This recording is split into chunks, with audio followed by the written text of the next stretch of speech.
अस्सलामु अलैकुम प्यारे दोस्तों, आज की इस वीडियो में हम आपको एक ऐसा सच्चा वाक़या बताने वाले हैं जिसमें एक औरत की शादी ना मर्द से हो गई। फिर उसके बाद उस औरत ने उस आदमी के साथ जो कुछ किया आप जानकर हैरान हो जाएंगे। इसलिए दोस्तों, आप इस वीडियो को लाइक करें या ना करें, बस आप इस वीडियो को पूरा आखिरी तक देखते रहिए।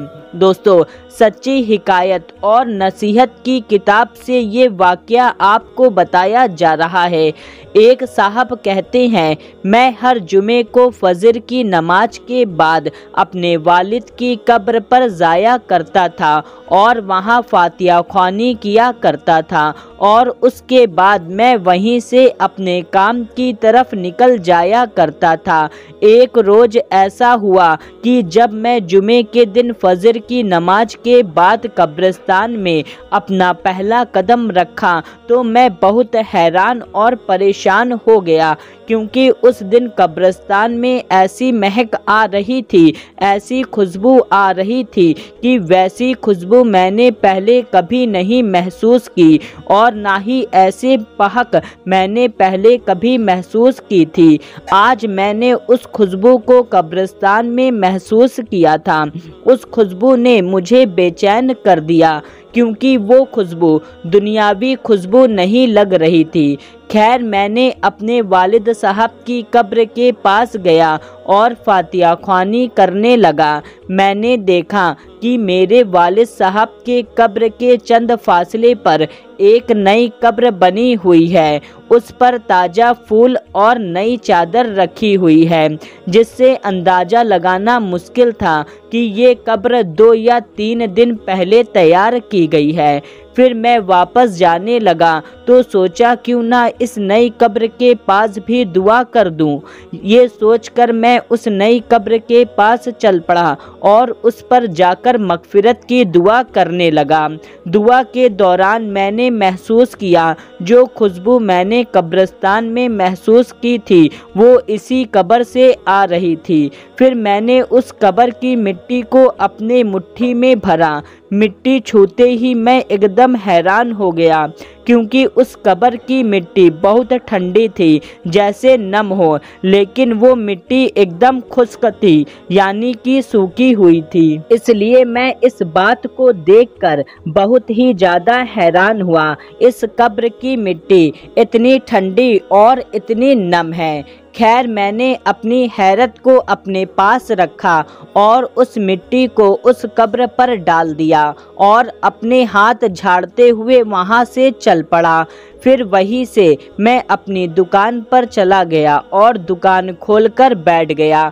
उसके बाद मेरी दुकान पर पहला ग्राहक आया।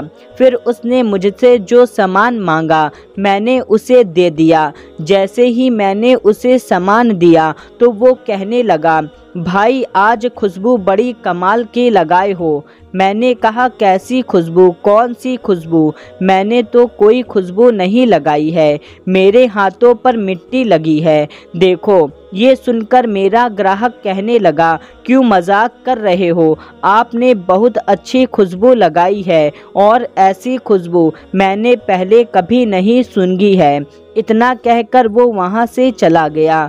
मैं पहले ही हैरान था, अब उसकी बातों को सुनकर और भी ज़्यादा सोच में पड़ गया। सोचते सोचते जब मैंने अपने हाथ को अपने नाक के करीब किया तो मालूम चला वो खुशबू मेरे ही हाथों से आ रही है। फिर मैंने पूरा दिन उस खुशबू को महसूस किया। इसके बाद मैंने कई बार अपने हाथ धो लिए, पर वो खुशबू मेरे हाथ में वैसी की वैसी ही बनी रही। उसके बाद अगले दिन यानी हफ्ते के दिन भी मैं ना चाहते हुए कब्रिस्तान चल पड़ा और अपने वालिद साहब की कब्र पर दुआए मगफिरत करने के बाद मैं उस नई कब्र के पास चला गया, ये सोचकर कि ये नई कब्र किसकी होगी, आखिर कौन है इस कब्र के अंदर जो इतना नेक है, आखिर इसने ऐसा कौन सा अमल किया होगा जो इसकी कब्र इतनी ठंडी और खुशबूदार है। इसने ऐसा कौन सा काम किया होगा जो इसकी बदौलत इसको ये इनाम मिला। यही बात सोच सोच कर मैं बहुत परेशान हो रहा था। फिर मैं उस कब्रिस्तान वाले के पास गया और पूछा, भाई ये कब्र किसकी है? तो उसने मुझे बताया कि साहब ये कब्र एक औरत की है। ये सुनकर मैं और भी ज़्यादा हैरान हो गया कि इस औरत को ये शानदार मुकाम किस तरह से मिला होगा। खैर अगला दिन इत्तवार का था। इत्तवार के दिन मैं देर सुबह से उठता था, लेकिन उस दिन मैं जल्दी सुबह फजर के वक्त ही उठ गया और फजर की नमाज पढ़ने के बाद सीधा कब्रिस्तान की ओर रवाना हो गया। जैसे ही मैं उस कब्रिस्तान में दाखिल हुआ तो देखा कि उस कब्र के पास एक बुजुर्ग आदमी कुरान पाक की तिलावत कर रहे हैं। फिर मैं अपने वालिद साहब की कब्र के पास गया और दुआए मगफिरत की और उस आदमी के पास पहुंच गया। आदमी भी उस नई कब्र पर दुआ कर रहा था। जैसे वो आदमी दुआ से फारिग हुआ तो मैंने देखा उसकी आंखों से मोटे मोटे आंसू गिर रहे हैं और वो सिसक सिसक कर रो रहा है और बिलक रहा है। मैं समझा इस आदमी को इस कब्र में रही औरत से बहुत मोहब्बत रही होगी, तभी तो ये इसकी जुदाई को बर्दाश्त नहीं कर पा रहा है और इसके जुदाई के गम में रो रहा है।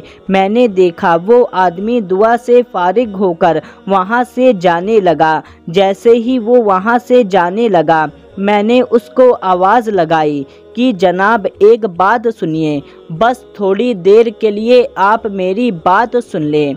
मैं माफ़ी चाहता हूँ, मैंने आपको तकलीफ़ दी। अगर आप बुरा ना माने तो मैं एक बात पूछूं?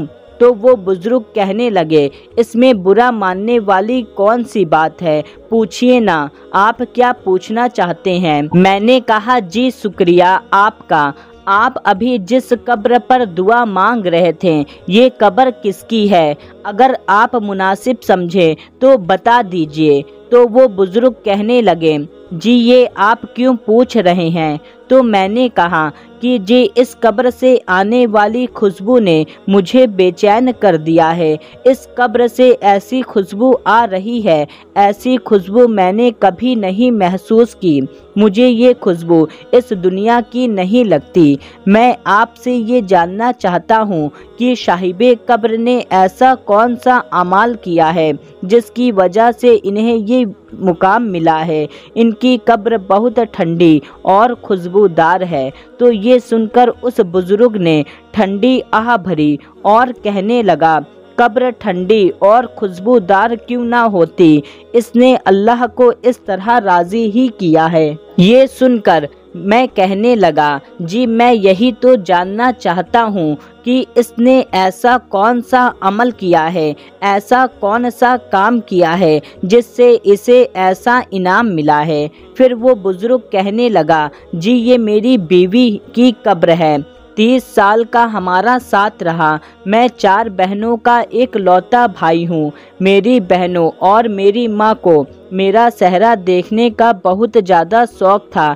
जैसे ही मैं काम पर लगा उन्होंने लड़की ढूंढनी शुरू कर दी और उन्होंने लड़की ढूंढ ली और उसके साथ मेरी शादी करा दी। फिर शादी की पहली रात थी। मैंने उसका घूंघट उठाने से पहले अपनी पग उसके कदमों में रख दी और साफ साफ अल्फाज में उसको बता दिया, आप मुझे माफ़ कर दो, मैं आपका हक अदा करने में कासिर हूँ। मैं इस लायक नहीं कि आपकी ख्वाहिश को पूरा कर सकूँ। यानी कि मैंने उसे साफ साफ बता दिया कि मैं एक नामर्द इंसान हूँ। मैं शादी नहीं करना चाहता था। मैं अपनी माँ की खुशी की खातिर खुदगर्ज बन गया और सिर्फ उनकी खुशी के लिए आपसे शादी की है।